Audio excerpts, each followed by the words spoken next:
Baiklah, di sini saya akan menjelaskan tentang perbedaan individu dalam belajar.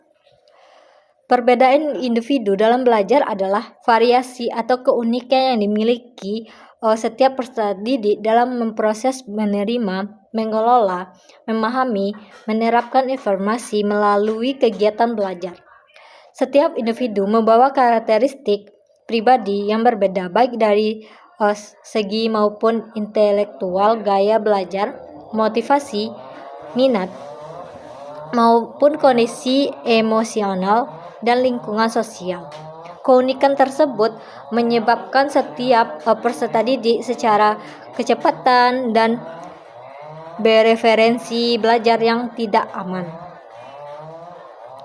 Gaya belajar adalah cara atau kecenderungan khas yang memiliki seorang dalam menerima, mengelola, menyimpan, dan menggunakan informasi melalui proses belajar.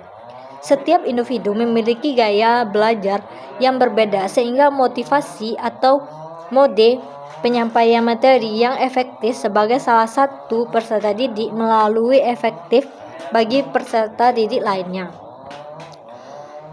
Model VOK adalah teori pembelajaran berbagai cara orang menyerap atau informasi menjadi 3 kategori, yaitu visual, auditory, dan kinestetik.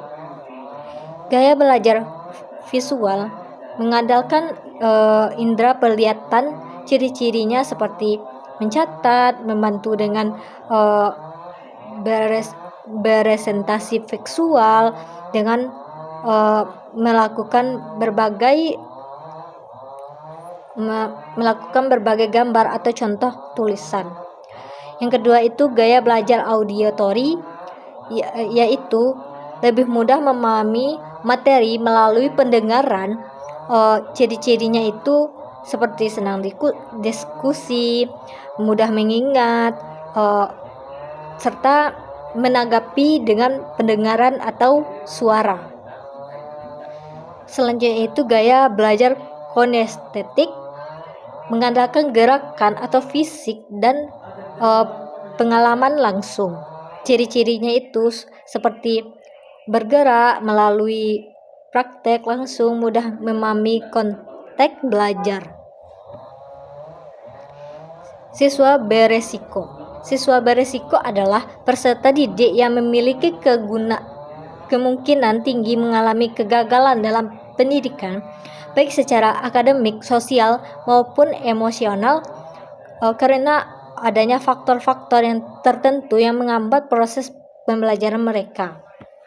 Faktor yang menyebabkan siswa beresiko itu seperti tekanan faktor keluarga, kurangnya dukungan orang tua dalam mendidik anaknya, konflik keluarga atau perceraian antara orang tua, dan kekerasan dalam berumah tangga. Kondisi ekonomi atau rendahnya tekanan kualitas untuk belajar. Selanjutnya, faktor-faktor yang menyebabkan siswa beresiko, yang pertama itu faktor sekolah, seperti lingkungan yang kurang konduktif, metode pembelajaran yang tidak sesuai dengan kebutuhan siswa, minimnya hubungan positif dengan guru dan teman-teman sebayanya. Yang ketiga itu faktor pribadi, rendahnya motivasi dan percaya diri dalam diri seorang siswa. Kesulitan belajar tentu hambatan bagi siswa yang emosional melalui penyimpanan atau kecenderungan untuk tidak hadir dalam mengikuti pembelajaran sekolah. Selanjutnya, faktor lingkungan sosial. Tingginya daerah rawan kekerasan atau seksual atau penggunaan narkoba, pengaruh negatif dari teman-teman sebayanya. Anak berkebutuhan khusus atau ABK. Anak berkebutuhan khusus ini adalah anak yang dalam proses tumbuh kembangnya memiliki kondisi berbagai dari anak pada umumnya, sehingga memerlukan layanan pendidikan atau bimbingan khusus serta penanganan khusus untuk menekankan karakteristik dan kebutuhannya. Perbedaan tersebut dapat berupa fisik, intelektual, seksorik, emosionalnya. Perbedaan kategori ABK, tunagrahita atau intelektual rendah. Selanjutnya itu tunaksa. Selanjutnya itu tunanetra, tunarunggu. Autonomisme,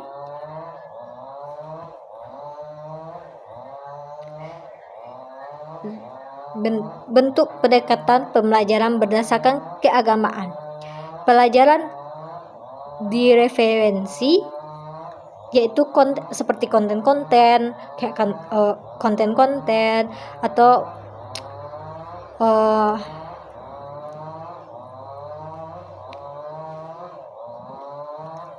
selanjutnya itu pembelajaran inklusif, mengintegrasi semua peserta didik termasuk APK tadi. Siswa beresiko dan membawa siswa dengan kemampuan superior ke dalam kelas reguler dengan menguasai seperti materi motivasi media, adaptasi berkurikulum, pendampingan khusus bila diperlukan.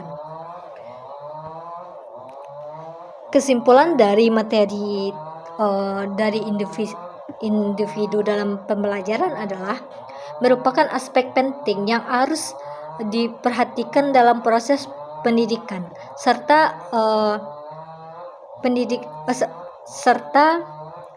peserta didik yang memiliki karakteristik, kebutuhan, dan motivasi yang berbeda. Variasi tersebut terlihat dalam gaya pembelajaran kita, seperti kondisi emosional hingga kebutuhan khusus yang dimiliki setiap siswa. Keberagaman ini adalah yang membuat proses pembelajaran tidak dapat dilakukan secara